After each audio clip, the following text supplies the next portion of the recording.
So this is the part of the barn where we have a static pile.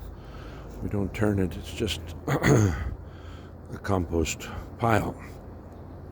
But I brought this compost barrel basket that I made. I don't know if this is the first one. Compost barrel basket 6. So it's a, broken up trash can, but I put a wire mesh in there to hold things in. Then I built this a la Johnson Sioux bioreactor style, but put it inside the trash can. And now we're in need of more soil, so I turned it upside down and it just didn't come out, so I had to, the whole thing now is out. It looks, dark. It was wormy before,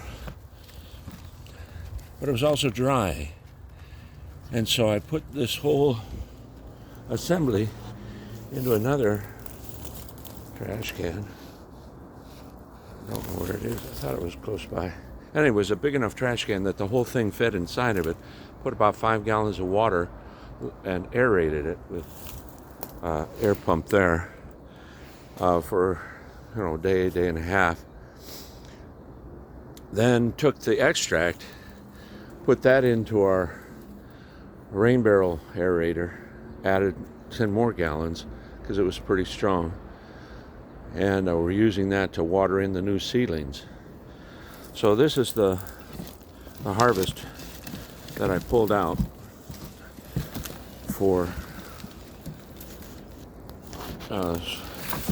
making potting soil. So an experiment that was in the bottom.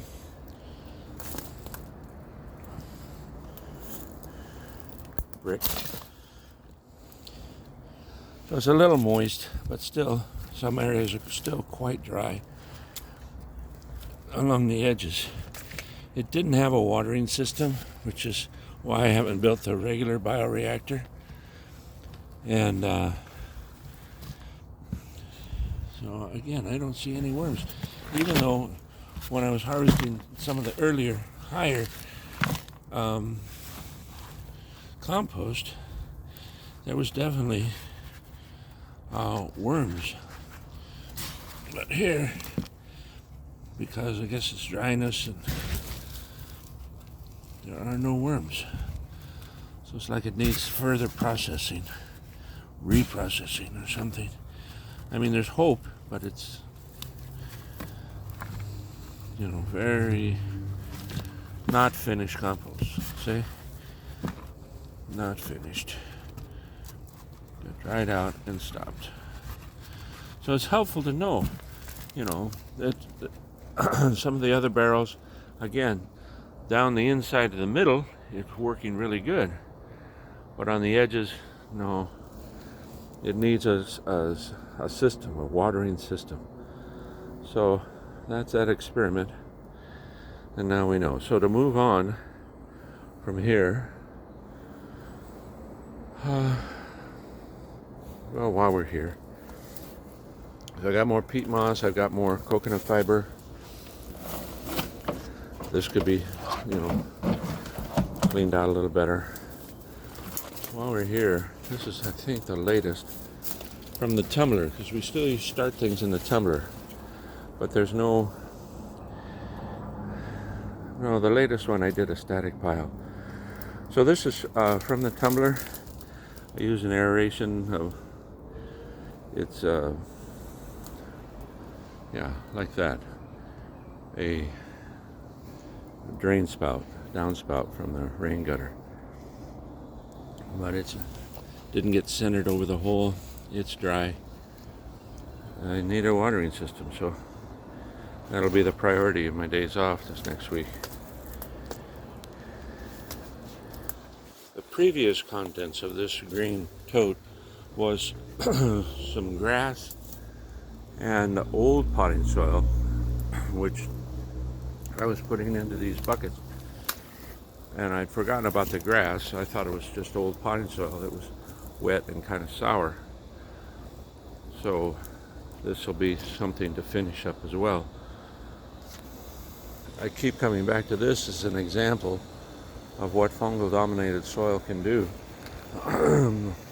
We started this 50-gallon tote with wood chips in the bottom, and we didn't plant it for a long time, and so it sat, moist wood chips, a little bit of soil on top, and it would constantly mushroom fruit push through in the bottom, and we constantly kept it moist, and it fruited. Then we put the potting soil on top. Of course, the mushrooms came up through that, and so we knew that there was, a good bit of fungal matter in there active.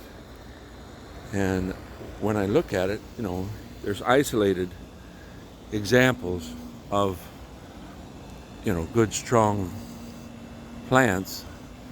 But this one was consistently from the very beginning, the dark green leaves, the full growth.